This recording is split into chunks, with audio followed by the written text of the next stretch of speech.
11 अप्रैल 2025 की ये बात है। भारत के प्रधानमंत्री नरेंद्र मोदी अपने संसदीय क्षेत्र बनारस में 50वें दौरे पर आ रहे थे और इसके लिए तैयारी पूरी जोरों शोरों से हो रही थी। बाबरपुर एयरपोर्ट पर जैसे ही उनका हवाई जहाज उतरता है तो वहां पे 3 अफसर होते हैं जो उनके स्वागत के लिए खड़े होते हैं। एक होते हैं divisional commissioner IAS Kaushal Raj Sharma, police commissioner IPS Mohit Agarwal और जिला अधिकारी S राजलिंगम। प्रधानमंत्री जी उनके पास पहुंचते हैं और उनसे हाथ मिलाते हैं और हाथ मिलाने के बाद सबसे पहले प्रधानमंत्री के जुबान पे एक ही बात निकलती है कि वो 19 साल की स्टूडेंट कैसी है, उसकी तबीयत कैसी है, आखिरकार हुआ क्या था उसके साथ। जैसे ही तीनों अफसर ने ये बात सुनी उनकी सांसें अटक जाती है, सोचने पर मजबूर हो जाते हैं। दरअसल ये बात ही इतनी बड़ी हो गई है कि प्रधानमंत्री तक ये बात पहुंच जाती है। फिर ये जो ऑफिसर होते हैं वो कहते हैं कि सर अब वो लड़की की तबीयत जो है वो ठीक है। दरअसल उस लड़की के साथ जो हुआ था वो बहुत भयानक हुआ था, जिसको सुनने के बाद आपके खून तक खौल सकते हैं। दरअसल उस लड़की के साथ लगभग 6 दिनों तक यानी कि 144 घंटे तक उसके साथ सामूहिक बलात्कार किया गया था। 6 कैफे होते हैं और 3 होटल अलग अलग जगहों पर होते हैं और 23 से ज़्यादा लोग उसके साथ बलात्कार करते हैं। जब इस बात की भनक मीडिया को पहुंचती है तो मीडिया इस मामले को हाईलाइट कर देती है। तब पुलिस की आंखें खुलती है और तब जाकर पता चलता है लोगों को कि आखिरकार बनारस में ये हुआ है। इसके बाद जांच पड़ताल की जाती है और जांच पड़ताल करने के बाद ये भी पता चलता है कि उस लड़की को एक गंभीर बीमारी भी होती है। अब आगे भविष्य में उसके साथ क्या होगा क्या नहीं होगा ये तो पता नहीं, लेकिन 23 लोगों ने जो उसके साथ किया है वो वाकई अपने आप में बहुत भयानक है, बहुत ज़्यादा रुलाने वाला है।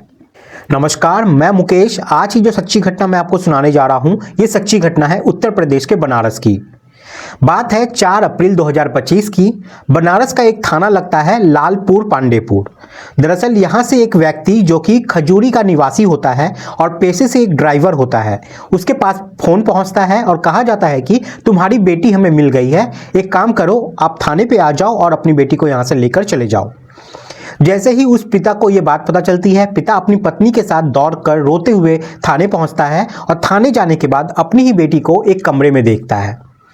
उसके पास जो एक लेडी कांस्टेबल होती है वो बैठी हुई होती है और उस लड़की से बातचीत करने की कोशिश कर रही होती है, लेकिन लड़की बेसुध हालत में होती है। उसको ये नहीं पता होता है कि वो कहाँ है कहाँ नहीं है, इसके साथ कौन बात कर रहा है कौन बात नहीं कर रहा है। फिर उस लड़की के सामने ही पिता सामने खड़े होते हैं, लेकिन लड़की को ये पता तक नहीं चलता है कि उसके सामने उसके पापा खड़े हैं। पिता बार बार अपनी बेटी को पुचकारता है कहते हुए कि बेटा सब ठीक है ना, लेकिन बेटी कोई यहाँ पे रिस्पॉन्स नहीं कर रही थी। अब माँ ने बेटी को अपने सीने से लगाया, उसको चुप कराया, उसको दुलारा, उससे बातचीत करने की कोशिश की, लेकिन लड़की अपने ही माँ को ऐसे देख रही थी जैसे कि कोई अनजान व्यक्ति उसके सामने खड़ी है और बातचीत कर रही है। हालांकि पुलिस वालों ने कहा कि इसे घर ले जाओ, आराम कराओ और उसके बाद फिर बात करने की कोशिश करना। अभी बिल्कुल भी आप चिंता मत करो और टेंशन लेने की बात नहीं है, आप आराम से जाओ। हम जो है यहाँ पे इस मामले की जांच पड़ताल कर रहे हैं। फिर माँ और बाप अपनी बेटी को लेकर यहाँ से चले जाते हैं। अब यहाँ अभी तक उन्हें कुछ पता नहीं था कि आखिरकार उसकी बेटी के साथ क्या हुआ है। फिर जैसे ही वक्त आगे बढ़ रहा था वैसे वैसे उस लड़की को कुछ बातें याद आ रही थी। अब ये जो लड़की थी ये किसी भी पुरुष को देखती थी, चाहे वो उसका सगा भाई ही क्यों ना हो, चाहे वो उसके पिता ही क्यों ना हो, जैसे ही उन्हें देखती थी उसकी सांसें भड़कने लगती थी, वो डरने लगती थी। ये सब देखकर उसकी माँ पूछती है कि बेटा आखिरकार तुम्हारे साथ क्या हुआ है, तुम इतनी घबराई हुई क्यों हो और तुम इतनी परेशान क्यों हो। दरअसल वो जो लड़की होती है वो उस वक्त नशे की हालत में होती है, नशा उसे कुछ ज़्यादा ही दे दिया गया था। फिर वो रोते हुए कहती है कि मेरी क्लास में पढ़ने वाले 4 लड़के हैं जिन्होंने उसको नशे की लत लगा दी है, मैं क्या करूं माँ बताइए। फिर माँ ने कहा कि परेशान मत हो, जो भी बात है मुझे बताओ। दरअसल ये लड़की 29 मार्च 2025 को अपने घर से निकलती है और कहती है कि वो अपने सहेली के पास जा रही है। सहेली के पास जाने के बाद वो बाजार जाएगी, फिर बाजार से कुछ किताबें खरीद के ले आएगी और फिर वो घर आ जाएगी 2-4 घंटे में। लेकिन जब बेटी घर वापस लौटकर नहीं आती है तो माँ की परेशानी यहाँ पे बढ़ जाती है। फोन किया जाता है तो फिर देखा जाता है कि लड़की का जो नंबर है वो बंद आ रहा है। अब उसकी माँ जो होती है वो अपने पति से कहती है कि देखो बेटी अभी तक घर नहीं आई है। फिर परिवार वाले परेशान होकर सीधा पहुंच जाते हैं नज़दीकी पुलिस स्टेशन में। वहां जाने के बाद कहते हैं कि साहब, हमारी लड़की है, 19 साल के आसपास उसकी उम्र है, ग्रेजुएशन कर रही है, हालांकि पढ़ने में वो होशियार नहीं है, लेकिन स्पोर्ट्स कॉलेज में वो जाना चाहती थी और हम उसके लिए एडमिशन कराने की सोच भी रहे थे, लेकिन वो घर से गई है, लेकिन अभी तक वो वापस नहीं आई है। हमारी बेटी को आप प्लीज़ ढूंढ दीजिए, उसका पता लगा दीजिए। जब पुलिस वालों ने ये बात सुनी तो पुलिस वालों ने उसका हुलिया वगैरह उसके बारे में जानकारी जुटाई और कहा कि परेशान मत हो, हम लोग उसे ढूंढ देंगे। अब वो लड़की घर से 29 मार्च को निकली थी, लेकिन 29 मार्च को वो वापस नहीं आती है, 30 मार्च को भी वो वापस नहीं आती है। इसके साथ 31 मार्च ऐसे ही निकल जाता है, फिर 1 अप्रैल, 2 अप्रैल, 3 अप्रैल भी बीत जाता है। फिर 4 अप्रैल को पुलिस का ही फ़ोन पहुंचता है उसके पापा और मम्मी के पास और पुलिस कहती है कि आपकी बेटी यहाँ पे आ गई है, आप आकर यहाँ से इसे ले जाओ। अब इधर सवाल था कि ये 5 से 6 दिन ये लड़की कहाँ पे थी और उसके साथ क्या हुआ था। अब इधर जब बेटी को धीरे धीरे सब याद आता है और बेटी ने जो अपनी माँ बाप को कहानी सुनाई वो वाकई बहुत भयानक होती है। वो बताती है कि जैसे वो घर से निकलती है, कुछ दूर चलने के बाद राज विश्वकर्मा नाम का एक लड़का उसे मिल जाता है। उस लड़के ने उसको नशीली पदार्थ खिलाया पिलाया, उसके बाद उसे एक कमरे में ले जाता है और उसने अपने दोस्त के साथ मिलकर उसके साथ पूरी रात बलात्कार जैसी घटना को अंजाम देता है। फिर दिन निकलता है तो लंका स्थित एक कैफे होता है, वहां पर लेके जाता है और वहां ले जाने के बाद उसके साथ रात भर गंदा काम करता है। अब यहाँ पे एक और लड़का इसमें जुड़ जाता है। फिर यहाँ से इस लड़की को छोड़ दिया जाता है। लड़की यहाँ से निकल जाती है, लेकिन वो नशे की हालत में थी और बेसूध हालत में थी।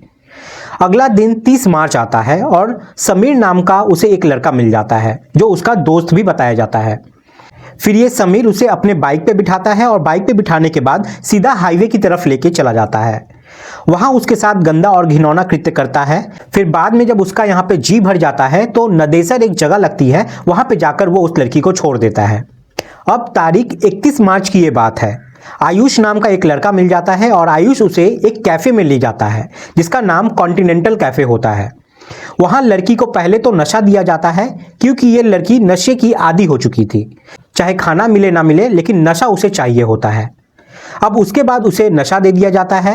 अब यहाँ आयुष के साथ और कई सारे लड़के होते हैं जिसमें सोहेल, दानिश, अनमोल, साजिद, जहीर, इन लोगों ने बारी बारी से पूरी रात इसके साथ बलात्कार जैसी घटना को अंजाम दिया। वो लड़की रोती रही, बिलखती रही, लेकिन उसके रोने की आवाज़, बिलखने की आवाज़ किसी तक नहीं पहुंचती है। उनको बस वो लड़की ही दिखाई दे रही थी। उन हवस के दरिंदों ने उसके साथ गंदा काम किया और उसको यहाँ से जाने दिया और कहा कि ये बात अगर किसी को पता चली तो देख लेना, इसका अंजाम बहुत ही खराब होगा। फिर 1 अप्रैल आती है, उसे फिर से साजिद मिल जाता है। साजिद कहता है उस लड़की को देखकर कि मैं आपको गर्ल्स हॉस्टल छोड़ दूंगा, आप मेरे साथ बैठ जाओ।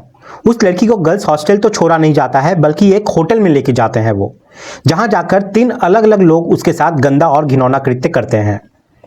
ये लड़की जहां भी जाती थी, खाने से पहले उसको जरूरत होती थी नशे की, और जैसे ही वो नशा करती थी लोग इसका फायदा उठाते थे। फिर यहाँ से एक जगह लगती है औरंगाबाद। वहां पे एक गोदाम में अमन और एक लड़का होता है, उन दोनों ने भी उसके साथ ये घिनौना कृत्य किया। अब इस लड़की की स्थिति कुछ ऐसी हो जाती है कि वो विरोध करने की स्थिति में ही नहीं थी। बेसूध जैसी हालत उसकी हो जाती है। उसे ये जरूर दिख रहा था कि कोई ना कोई है जो गलत काम कर रहा है, वो जान पहचान का ही है, लेकिन वो विरोध नहीं कर पा रही थी। इसके बाद वो यहाँ से निकलती है, कुछ आगे चलती है तो उसके बाद उसको इमरान मिल जाता है। इमरान ने उसे नशीली पदार्थ दिया और जैसे ही इमरान ने उसके साथ गंदा काम करने की कोशिश की तो लड़की यहाँ पे जोर जोर से चीखने चिल्लाने लगती है। इमरान कहता है कि चीखने चिल्लाने की जरूरत नहीं है, मैं तुम्हें छोड़ देता हूँ। वो यहाँ से सिगरा के पास में ही आईपी मॉल लगता है, वहाँ पर उसे ले जाकर छोड़ देता है और वो वहाँ से चला जाता है। इसके बाद अगली तारीख आती है, यानी कि 2 अप्रैल। अब यहाँ पे आईपी मॉल में राज खान नाम का एक व्यक्ति होता है जो उसको हुकुलगंज में लेके जाता है। वहाँ चाउमीन में उसे नशीली पदार्थ मिलाकर खिलाता है और एक घर के छत पे ले जाने के बाद उसके साथ वहाँ भी वैसे ही गंदा और घिनौना कृत्य किया जाता है। अब यहाँ से वो लड़की जाने की बात करने लगती है, मुझे जाने दो, मुझे घर जाना है। फिर वो लड़का उसे ले जाकर 80 घाट पर छोड़ देता है और 80 घाट पर जाने के बाद वो लड़की इधर उधर घूमने लगती है, टहलने लगती है। फिर 3 अप्रैल को दानिश नाम का एक लड़का उसे अपने साथ लेकर चला जाता है और वहां पर सोहेल, शोहेब और कुछ अन्य लड़कों ने फिर से उसके साथ गंदा और घिनौना कृत्य जो है वो करता है। जब इसका जी भर जाता है तो इस लड़की को चौक घाट पर जाकर छोड़ देते हैं। अब ये चौक घाट पर छोड़ने के बाद वहां से निकल जाते हैं, ये सोचकर कि ये बात किसी को पता ही नहीं चलेगी। लेकिन पुलिस वाले किसी तरह से लड़की को ढूंढते हैं और परिवार वाले को सौंप देते हैं। जब परिवार वाले को लड़की ने ये पूरी कहानी सुनाई तो उनका रो रो कर यहाँ पर बुरा हाल हो जाता है। वो सीधा पहुंच जाते हैं उसी पुलिस स्टेशन में। जाने के बाद कहते हैं कि साहब, हमारी बेटी के साथ बहुत ही गंदा और घिनौना काम हुआ है, आप इसमें एफआईआर दर्ज कर लीजिए। पुलिस वालों ने मामले को शुरुआत में टालने की कोशिश की थी, लेकिन मामला जब सोशल मीडिया पर वायरल होने लगता है, मीडिया ने जब इस मामले को बहुत प्रमुखता के साथ उठाया, तब जाकर पुलिस की नींद यहाँ पे टूट जाती है और मां की शिकायत के आधार पर 7 अप्रैल 2025 को आखिरकार 23 लोगों के खिलाफ मुकदमा यहाँ पर दर्ज कर लिया जाता है। अब जैसे जैसे मीडिया ने लगातार खबरें चल रही थी, वैसे वैसे पुलिस पर दबाव बढ़ रहा था। पुलिस ने आखिरकार जब 12 जान पहचान वाले को पकड़ लिया, उसे गिरफ्तार किया, तो गिरफ्तार करने के बाद जब उनके मोबाइल को कब्जे में लिया, उनसे बातचीत करने की कोशिश की, तो यह भी पता चलता है कि ज्यादातर को नशे की लत लगी हुई थी। लेकिन इससे सबसे बड़ी हैरान करने वाली बात यह थी कि ये जो 12 जो लोग थे जो पकड़े गए थे, उन सभी के मोबाइलों में गंदी गंदी वीडियो थी। लगभग 540 से भी ज्यादा लड़कियों की नंगी फोटोज और वीडियोस पाई जाती हैं। 100 लड़कियां तो इसमें ऐसी होती हैं जो खुद से ही अपने फोटोग्राफ्स करवा रही थी, और वो बिल्कुल वहां पर बिना कपड़ों के, बिना कोई रोक टोक के ये चीज करवा रही थी। फिर बाद में पता चलता है कि इन वीडियो का, उन फोटो का इस्तेमाल किया जाता था कस्टमर को दिखाने के लिए, उन्हें रिझाने के लिए। अब पुलिस ने इस मामले की जांच पड़ताल शुरू की तो पता चलता है कि इस पूरे घटनाक्रम का, इस पूरे काल चक्र का जो मास्टरमाइंड है, उसका नाम है अनमोल गुप्ता, जो कि शिवपुर थाना क्षेत्र की मीरापुर बसी में एक कॉलोनी लगती है, अशोकपुरम कॉलोनी, वहां का वो निवासी होता है।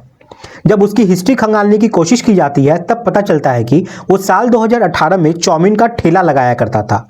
चाउमीन का ठेला लगाते लगाते जब उसका कारोबार बढ़ने लगता है, तो साल 2020 में सोनिया पोखरा के पास उसने एक छोटी सी दुकान खोली फास्ट फूड की, जिसमें बर्गर, चाउमीन, रोल, इस तरह का सामान जो है दिया करता था।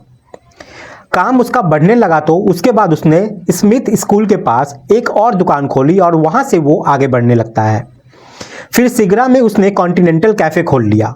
अब यहाँ पर कॉन्टिनेंटल कैफे में जो उसके पास वेटर होते थे, शुरुआत में लड़के वेटर होते थे, फिर बाद में लड़कियों की भी यहाँ पे डिमांड बढ़ने लगती है। अब यहाँ पे शराब परोसी जाती थी, हुक्का परोसा जाता था। जो भी कोई ग्राहक आता था तो वो डिमांड करता था कि लड़कियों को बुलाओ, लड़कियों से हुक्का परोसवाओ, लड़कियों से शराब दिलवाओ तो अच्छा रहेगा। फिर ये जो अनमोल होता है यहाँ पे लड़कियों को बुलाना चालू कर देता है और अच्छी कीमत पर देकर उनको बुलाया जाता है। फिर उस कैफे में लड़कियां भी धीरे धीरे आनी शुरू कर देती है। अब एक लड़कियों को देखकर और भी लड़कियां जो होती है वो भी यहाँ पे आने लगती है। अब धीरे धीरे उन लड़कियों को नशे की लत लग जाती है। अब कई लड़कियां ऐसी भी होती है जिनके पास उतने पैसे नहीं होते थे, लेकिन नशा उनके लिए बहुत जरूरी बन गया होता है। तब जाकर जो मेन ओनर होता है, मालिक होता है अनमोल गुप्ता, उसने ऑफर दिया उन लड़कियों को कि कोई दिक्कत नहीं है, अगर किसी को यहाँ पर नशा करना है तो कर लो, कोई बात नहीं है, पैसे देने की जरूरत नहीं है, लेकिन फ्री नशा उसे ही मिलेगा जो किसी कस्टमर के साथ जाने को तैयार हो जाएगी, उसके साथ वक्त बिताएगी। फिर जैसे ही वो ये बात कहता है तो कई लड़कियां ऐसी होती है जो तैयार हो जाती है जाने के लिए। अब अनमोल गुप्ता को लगता है कि ये तो कारोबार बहुत ही अच्छा है, इसमें बहुत ज़्यादा फायदा है। फिर वो 15 लोगों की टीम बनाता है। एक तरीके से उन्हें एजेंट बना दिया जाता है। उनका काम था कि लड़कियों को अपने प्रेम जाल में फंसाए, प्रेम जाल में फंसाने के बाद उनको यहाँ तक लेके आए, इस कैफे में लेके आए, और लड़कियां जब यहाँ आएंगी तो नशे की आदी हो जाएंगी, और नशे की आदी जब हो जाएंगी तो वो हमारे कस्टमर के साथ जाने के लिए तैयार हो जाएंगी। और जब उनके पास पैसा वैसा नहीं होगा तो उन्हें हम ऑफर दिया करेंगे कि हम तुम्हें नशा के लिए ये सामान दे रहे हैं, उसके बदले में तुम्हें अपनी फोटोग्राफ्स क्लिक करवानी है नंगी वाली, और साथ में कस्टमर के साथ भी जाना है। इस तरह से ये धंधा जो है वो शुरू हो जाता है। शुरू में अनमोल 15 लड़कों के साथ मिलकर इस तरीके का काम कर रहा था, लेकिन वक्त के साथ ये संख्या बढ़ने लगती है। यही कारण है कि 540 से भी ज्यादा लड़कियों की नंगी तस्वीरें, नंगी वीडियो होती है, जिसमें 100 लड़कियां ऐसी होती है जो खुद की इच्छा से ही अपनी फोटोग्राफ जो है करवाने को तैयार हो जाती है। जब पुलिस ने इनकी हिस्ट्री खंगालने की कोशिश की, इनके बारे में जानकारी जुटाने की कोशिश की, तो पता चलता है कि यूपी सहित 6 ऐसे राज्य निकलते हैं जहां के कस्टमर को ये फोटो, ये वीडियो भेजे जा रहे थे। अब खजूरी की रहने वाली ये जो लड़की होती है जिसका नाम सपना था, एक स्पोर्ट्समैन ये बनना चाहती थी, लेकिन उस लड़की के 4 दोस्त होते हैं जो नशे की ऐसी आदत उसकी लगा देते हैं कि वो इस चक्कर में पड़ जाती है, उसको इस तरह से सेक्स रैकेट का शिकार बनना पड़ता है।